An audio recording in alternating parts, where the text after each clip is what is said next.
Yaasaba Waaqayyo baga gammaddan baga gammadne godina Iluu Abbaa Booraa magaalaa Mattuutti kan argamu waldaan eegumsa Waaqayyoo addunyaalessaa TV ifa fayyinaa waliin ta'uudhaan sadaasa 25 irraa eegalee hanga 28 bara 2012 guyyoota afuriif walitti aansuudhaan konfiraansiin hafuuraa guddaa eebba Waaqayyoon guutame dirree Mattuu irratti isiniif qophaa'ee jira.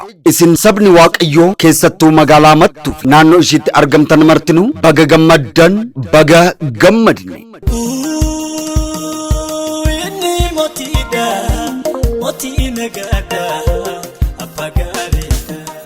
Konfiraansii hafuuraa guddaa kanarrattis tajaajiltoota bara kana Waaqayyo eebba isaatiin dibeenuuf kaase kanneen akka Abbaa Mul'ataa fi Hundeessaa TV ifa fayyinaa, ergamaa Geetaahun Immiruu, ergamaa Abbabaa Gullilaat, Pastor Lolaa Margoo akkasumas faarfataa Daawit Booruu fi faarfataa Daawit Girmaa irratti argamanii tajaajiltoota waldichaa waliin ta'uudhaan sagaleen Waaqayyoo humnaa fi aboo guddaan ni lallabama.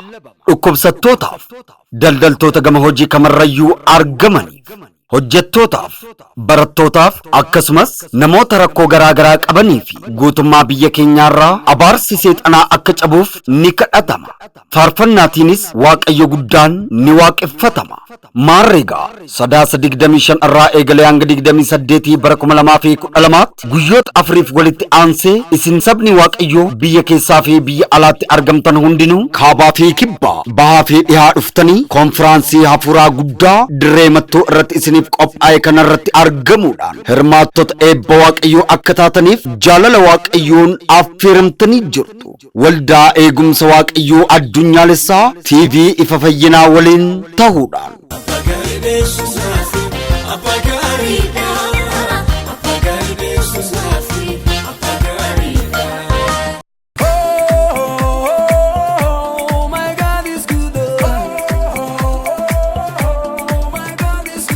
አስደሳች ዜና ለመላው የእግዚአብሔር ቤተሰቦች በሙሉ እነሆ በኢሉ አባ ቦራ ዞን መቱ ከተማ የሚገኘው የእግዚአብሔር ጥበቃ ዓለም አቀፍ ቤተክርስቲያን ከኢፈ ፈይና ቴሌቪዥን ጋር በመሆን ከህዳር 25 እስከ 28 ቀን 2012 ዓመተ ምህረት ለአራት ተከታታይ ቀናት የሚቆይ ታላቅ መንፈሳዊ ኮንፈረንስ በመቱ ሜዳ ላይ ተዘጋጅቷል። እንኳን ደስ ያላችሁ፣ ደስ ያለን።